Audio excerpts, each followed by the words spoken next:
So here we are. The divided house fell. The southern states left or seceded from the Union. At the beginning of the war, both sides had some reasons to be optimistic.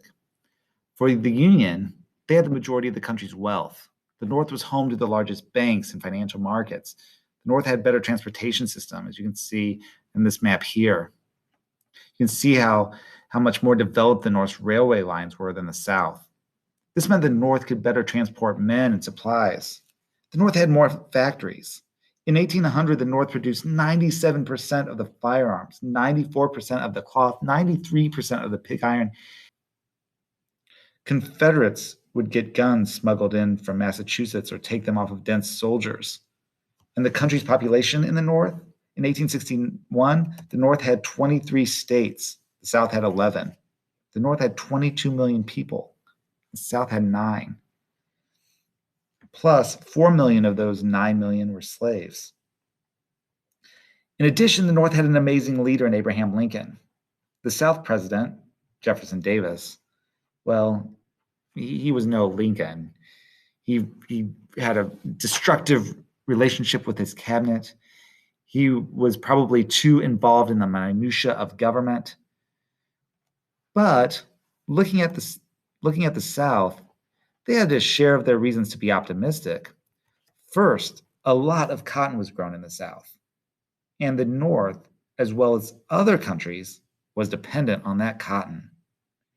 I suppose the problem with cotton is that you can't eat it. So even though the South was primarily agricultural, the North could produce 140 bushels of wheat, 7 times what the South produced. When there was a drought in Europe, wheat from the North supplanted cotton as the most important export of the country. Another advantage that historians point to is the fact that the South was defending their way of life, which seems like a euphemism for slavery. But regardless, the South was fighting for the preservation of something that they felt held their society together, their place in that society, their wealth, and in their mind, their assets. Being as it was, they were committed and felt that they could fight with passion. Many white Northerners just didn't have that same conviction. The biggest advantage by far for the South was their military leaders like Stonewall Jackson right here and Robert E. Lee. Lee was one of the most talented and celebrated generals in the entire country. At the beginning of the war, Lincoln wanted Lee to lead the Union Army. Lee considered it, but ultimately declined because he didn't want to fight against his home state of Virginia. Here's a list on your screen now of all of the main kind of advantages that the South had. One that I didn't mention yet is this: the South was a large territory. The North was going to have to invade it. They were going to have to conquer it, and they were going to have to control it. That was going to be a difficult task. Now, so the war was off, and many believed that the war would be over quickly. Bull Run and the Confederate victory proved that those predictions were wrong. The next 4 years saw America's deadliest war and 620,000 deaths. So, how did the South plan to win despite some of the North's big advantages? Well, remember all of that cotton and Europe's reliance on it? The South was hoping to use Britain and France's reliance on cotton to force European powers into helping the Confederacy. The South tried to put the pressure on European powers, hopefully getting England and France to help the South, just as the French helped the colonies in the American Revolution by issuing an embargo. That didn't work. The people of Europe by the 1860s were generally disgusted with slavery, especially after Stowe's Uncle Tom Cabin. So they decided just to get their cotton elsewhere. The South's embargo of cotton was a significant blunder. Secondly, because Southerners felt they had a more committed fighting force defending their way of life, quote unquote, Confederate leaders were hoping to outlast the wealthier and more populated North. Now, the South was not without problems. They needed soldiers. And to get them, they instituted a draft, which was a problem because the South was in some ways fighting against the idea of an overpowerful central government. The draft is the type of thing that Southern states' writers would reject. Additionally, the South didn't have enough money. Remember, all those banking institutions were in the North, so the South just printed it, which meant inflation was out of control. Plus, because Southerners grew more cotton than food, there were food shortages. On March 8, 1863, in Salisbury, North Carolina, women rioted over the price of flour, and that's not a good sign. There's actually a monument to the women who rioted there. It's right over here. The main Northern strategy was called the Anaconda Plan, which was developed by General Winfield Scott. Now, the Anaconda Plan was a blockade of the southern coast, and the idea was to take control of the Mississippi River and to eventually strangle the South's economy. Well, since we're on the water, it's a good time to mention one of the few battles I'll mention in this video, Hampton Roads. On March 9th, 1862, the Battle of Hampton Roads was between ironclads, a new type of warship that was heavily armored with iron. The Confederate boat, the Merrimac, fought against the Union ironclad, the Monitor. The battle itself was indecisive and didn't have a huge impact on the American Civil War, but the technology of these iron ships was extremely significant. The world looked on the Battle of Ironclads in horror because every navy in the world with their wooden warships had just become obsolete. You know, in terms of the North, perhaps the biggest problem for the Union was that they lacked the military leadership to really press their advantage. This is best summed up with this guy right over here, a young and promising tactician, the Union General, George B. McClellan.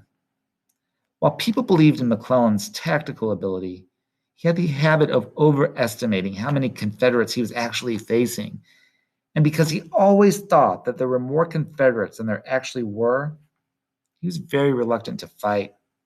Lincoln pressed him, but McClellan thought Lincoln was an incompetent fool and didn't really care what the commander-in-chief thought. So at the beginning of the war, the South not only scored some big victories, but when they did lose or were in a vulnerable position, the Union Army didn't really press on and take out the enemy. You know, another way in which the North was not fully taking advantage of everything that they had going for it was the fact that slavery still existed. There were a number of enslaved people that were among the most motivated to fight in the Civil War. They were being kept on the sidelines. Radical Republicans wanted immediate emancipation as soon as the war started. There's some couple things called the Confiscation Acts, which you should know. Confiscation Acts. In 1861, the Radical Republicans passed a law that gave the government the right to seize slaves used for insurrectionary purposes. In 1862, they passed an even stronger Confiscation Act, so the government could liberate any slave owned by a person supporting a rebellion, and that could include something as small as paying taxes to a Confederate government. Initially, Lincoln said he only wanted to save the Union. However, Lincoln became convinced that he had the legal authority to dismantle slavery in the South because of the strategic importance that the institution of slavery played in providing the Southern rebels with needed provisions. So when he felt slavery was helping South sustain the war, I mean, after all, it were enslaved people who were cooking and growing crops, the president decided to liberate the enslaved people in the states that were in a state of rebellion. Now, when he told his cabinet of his plans, they warned him that if he issued the Emancipation Proclamation when the Union was losing battles, it would perhaps make the North appear desperate and, in a weird way, perhaps give the Confederates some momentum. Lincoln's cabinet suggested that Lincoln wait to announce the decision until the North had a big win on the battlefield, so that the Emancipation Proclamation would not be misinterpreted as Northern desperation. That big win came in September of 1862, when the North came close enough to winning at Antietam. While McClellan was being McClellan and not pursuing the enemy when he had the chance, and thus providing the North with the really big win, he did get fired for not doing that. Lincoln was at least able to announce that he planned to sign the Emancipation on January 1st, 1863, after the Battle of Antietam. So here's the issue with the Emancipation Proclamation.